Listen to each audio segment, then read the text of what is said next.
अब है कि statutory liquid ratio SLR, statutory liquid ratio, every bank is required to maintain a fix percentage of इस asset, अपने asset का एक फिक्स परसेंट उसको लिक्विड एसेट के रूप में, जिसको कि SLR कहते हैं, जैसे कि कैश है, गोल्ड है, अनएंकम्बर्ड अप्रूव्ड सिक्योरिटी, माने जो सरकारी कागज है इन सबको कैश के रूप में रखना पड़ता है, मेंटेन करना पड़ता है। The rate of SLR is fix by that, जैसे CRR का रेट भी रिजर्व बैंक करते हैं, वैसे SLR का भी रेट कौन करेगा?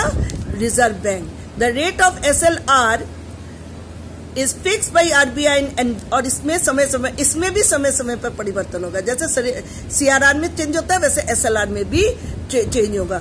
To decrease the supply of money, अगर मनी सप्लाई को कम करना है इन्फ्लेशन के टाइम में,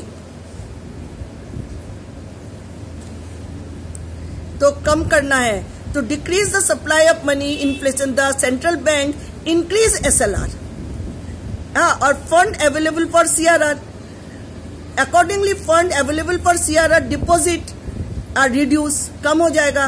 conversely SLR is reduce to increase the supply of money in the economy according fund available for CRR deposit. इसमें क्या बता रहे हैं आप, इसको ध्यान से सुनेंगे, कि कह रहे हैं कि to decrease the supply of money, अगर मार्केट में मनी सप्लाई को कम करना है, क्योंकि इन्फ्लेशन के टाइम में बहुत ज्यादा मनी सप्लाई होता है, तो उसको कम करने के लिए द सेंट्रल बैंक इंक्रीज, इसका परसेंटेज बढ़ा देते हैं, सेंट्रल बैंक इसका परसेंटेज बढ़ा देता है, और इससे क्या होता है? Accordingly fund available for CRR deposit, और आप मनी उतना क्रिएट कर नहीं सकते हैं, क्रेडिट क्रिएट नहीं कर सकते हैं, रिड्यूस हो जाता है, और SLR इज रिड्यूस, अगर SLR को कम कर देते हैं तो सप्लाई मनी ज्यादा होता है, आप क्रेडिट ज्यादा कर सकते हैं।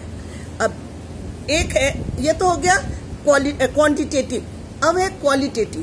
क्वालिटेटिव इंस्ट्रूमेंट में क्रेडिट कैसे कंट्रोल करते हैं, आपको हम बता दें कि इसमें सेक्टर चूज किया जाता है, यूज टू इंक्रीज और decrease the supply of money to select sector, हम अर्थव्यवस्था के उस सेक्टर को चूज करते हैं इकोनॉमी में। This sector principal source of stability,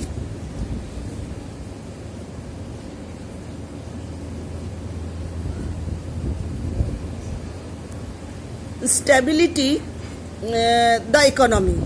इसमें होता है फर्स्ट है margin requirement.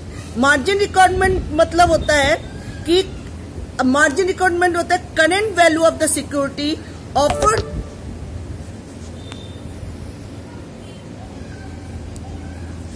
current value of the security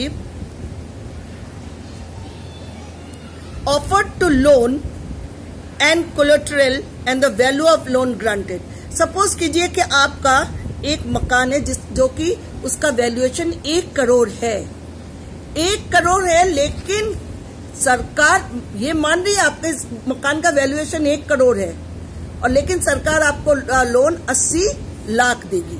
ये जो डिफरेंस है, this is called the margin requirement. तो rise in the margin requirement, अगर मार्जिन रिक्वायरमेंट बहुत ज्यादा है, fall in the demand of credit, credit नहीं कर पाएंगे, फॉल इन द सप्लाई,